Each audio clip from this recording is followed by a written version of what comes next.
Steve, if you ever needed a game to prove you have to keep playing right till the very end, that was it. And I think, probably on balance, I think we deserved that win as well.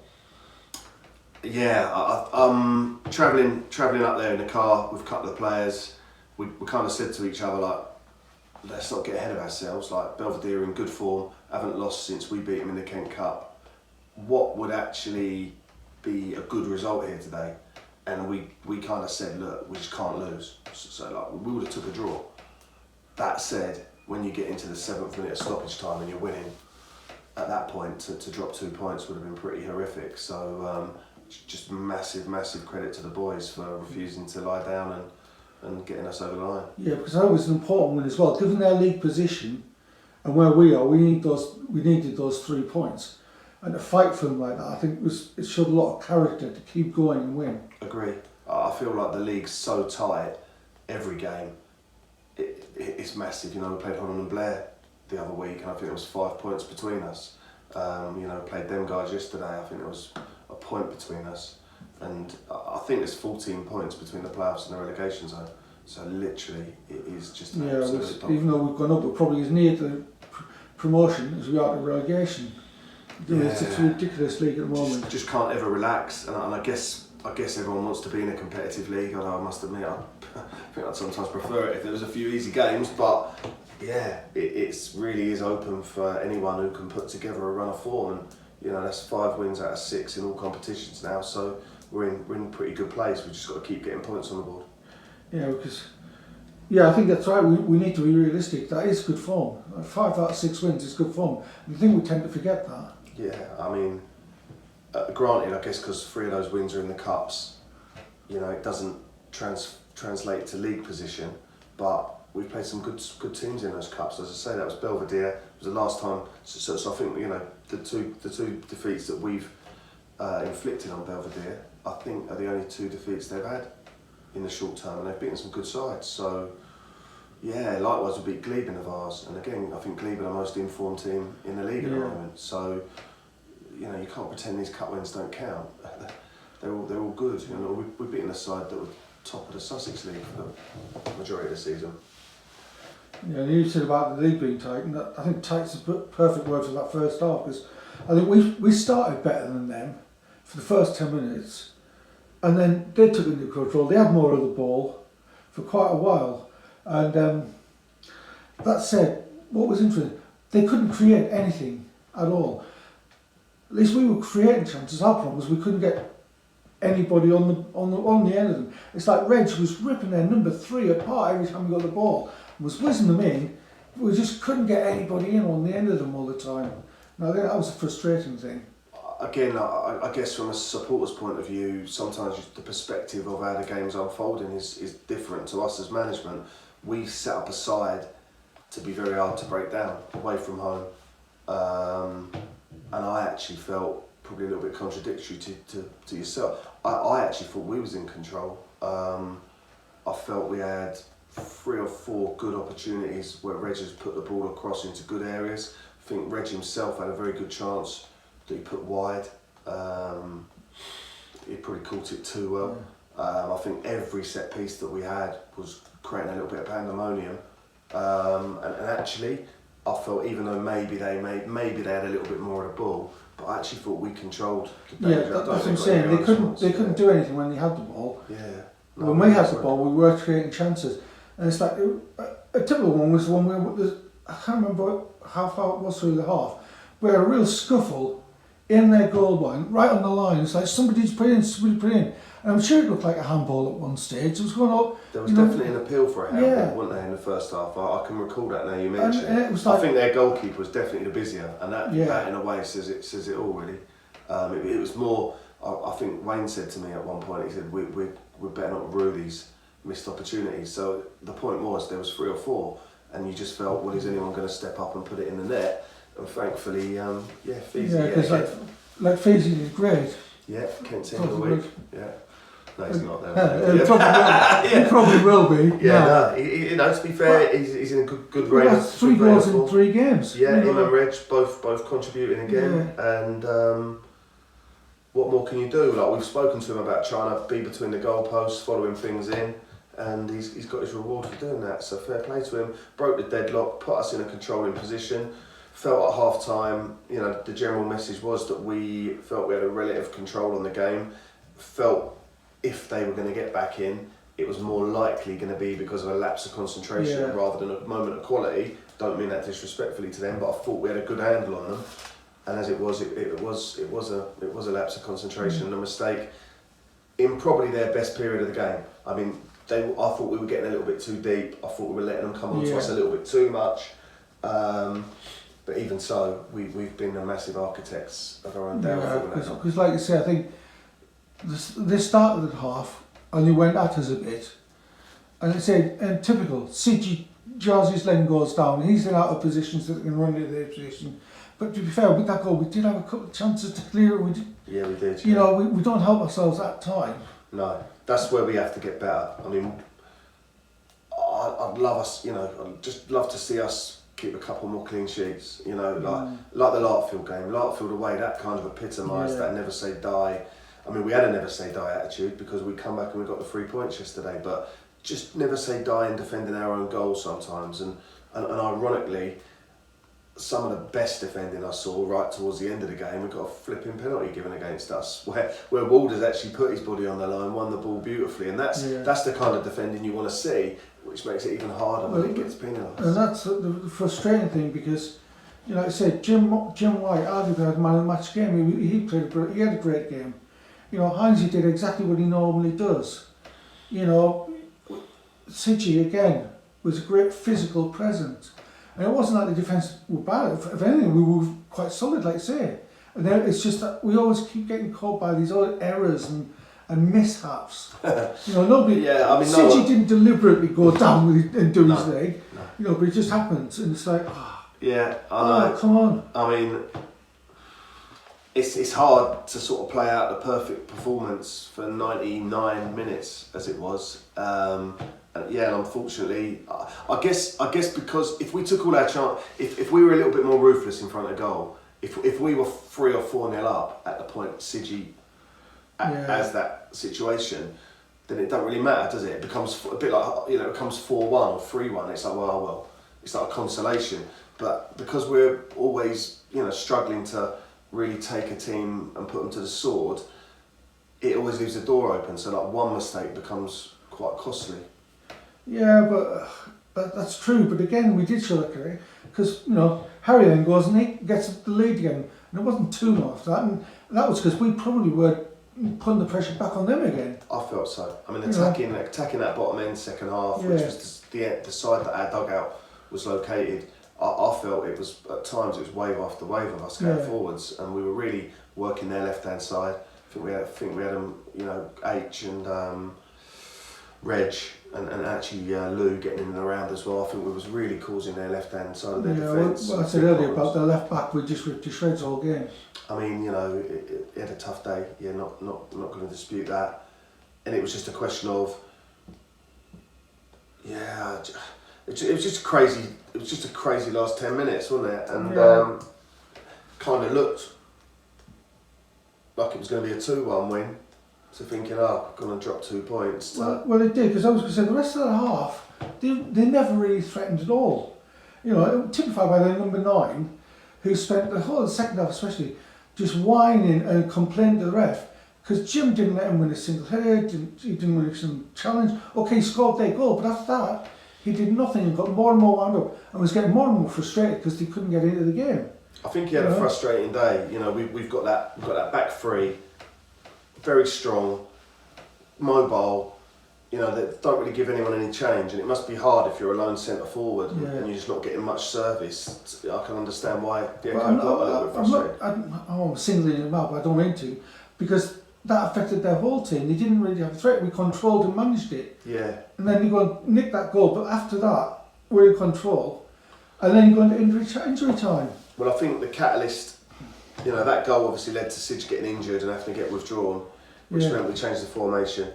And again, a bit like the Hassett's game last week, what's really now starting to pay off for us is the strength of our bench. Yeah. I read the write-up on Kentish football, and Erith Belvedere's manager was kind of bemoaning his injury crisis and the fact that he had some young lads on the bench, you know, which is hard for them. But I'm looking at my bench and I'm thinking, I thought the same against Hassets. We've got a stronger bench than you, and if you know people are coming on now and they're making us stronger and they're giving us another kick on it. It does. Every time we make those subs, it gives us a lift. Massive. Especially you seem to change formation as well. Yeah. At times that gives a lift. But I think the big thing you missed out on, there's people who weren't even on the bench.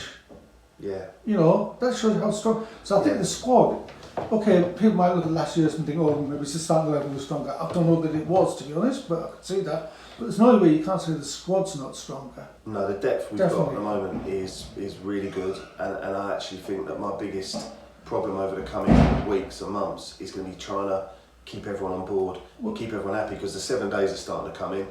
You know, I get it. Managers see people on the bench or people out of the squad, and they think, well, they're probably not going to be happy. The thing is, all those people on that bench could rightly start. 100%. And you wouldn't argue with it. So you think, yeah, well, of course they're starting. They're great. Yeah, they're all pretty much now. They're all proven good performers at this level. And in addition to the 16 yesterday, obviously Josh Woodliff was out injured. Festos is out injured. Rory's on holiday. And then Mo, obviously, very unfortunate that I just couldn't get him in the 16. Yeah, sits pretty heavy on me because he played a key part in getting us through against Hassets. And as you say, Brad has yet to kick a ball, but he is still part of the squad. So and you've got Rush, who's over at Crowborough. Yeah. And if he came back, he wouldn't get a starting position yet. He's been player of the season, so it just shows the squad's right. I think the other thing is, you've always got a good mentality amongst the squad because nobody's left yet. I mean, inevitably some people left, but nobody's left. But by now, you've usually had half a dozen players gone. Well, I think we did our work in the summer for various reasons. People that wanted to leave or that we didn't necessarily feel it was right for them to stay were moved on. And the group bonded. I mean, they're a really close group. The senior players run the changing room. They all get on with each other. I don't think people want to leave, but I can't take for granted the fact that this is everyone's hobby and you know they want to play football. So is it an impossible challenge? I just hope they can all see that they're part of something that's moving in a positive direction, and if they're going to leave to go somewhere where you know maybe it's not quite got the same strength of community that we have, then maybe they'll think twice about doing that. But we're getting 7 days coming in from teams at the top for our better players, and we'll no doubt get teams that need to kick on and improve, putting 7 days in for some of the boys on the fringes. So all part of the fun. I think that that strength show because going into injury time, we get in the 96 minutes, and right up till then, we were controlling the game, and then the most bizarre penalty decision I've ever seen, especially when the reason he gave for it as well. Just do not get the penalty at all. I hate talking about referees' performances, and actually I had a lot of time. It was probably the most personable ref we've had, and you could talk to him. And I spoke to him before the game when we do the debrief, the sort of the exchange of the team sheets and such, and a really good guy. But that wasn't a penalty.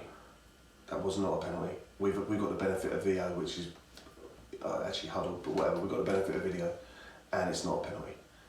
Walker's trailing leg is tucked behind him. He wins it cleanly with his front leg. All right, their goalkeeper has gone up for the corner.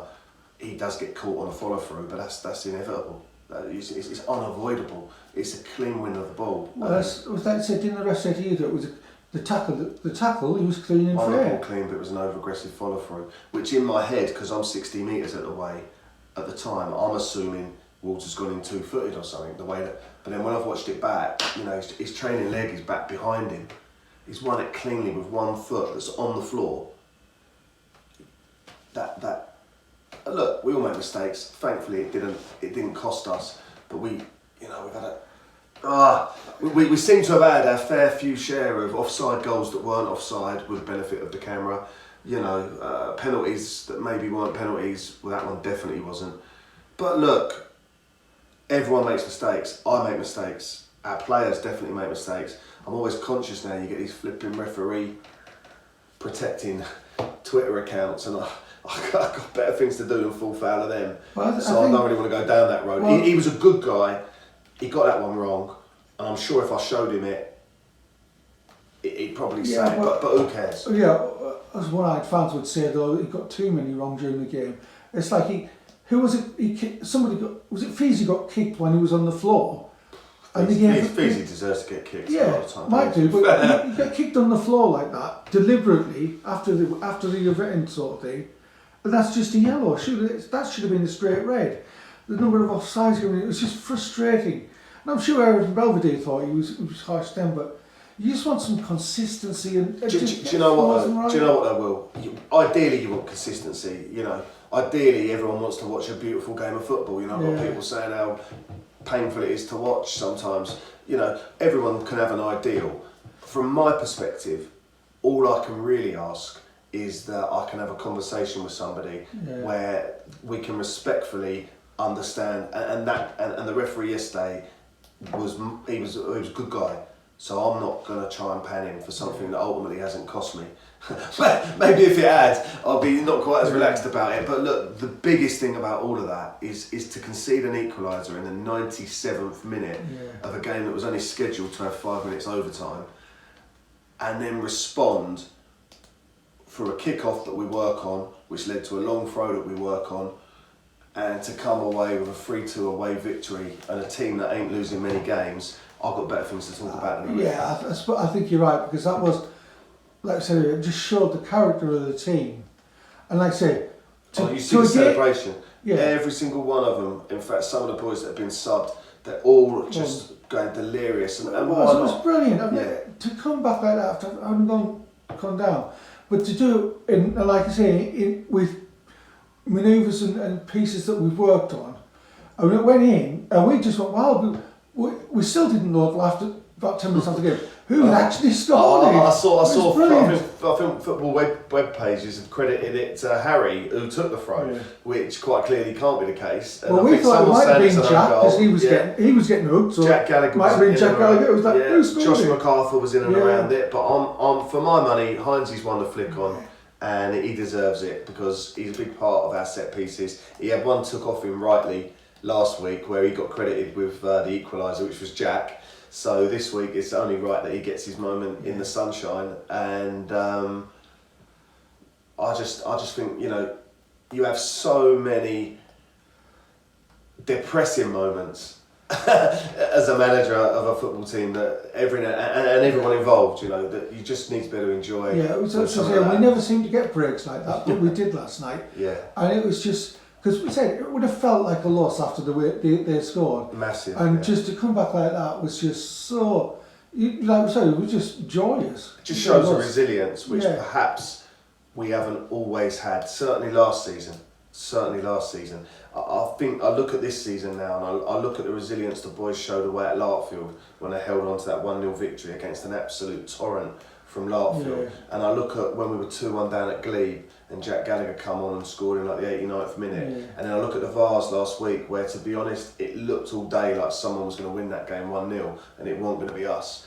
And we've managed to be resilient enough to come back in the 86th minute. And maybe you do just see the team are just starting to have a little bit of steel and a little bit of bite and desire, which hopefully is a real good characteristic in getting us on a good path. Like you said, it's 5 wins out of 6 now.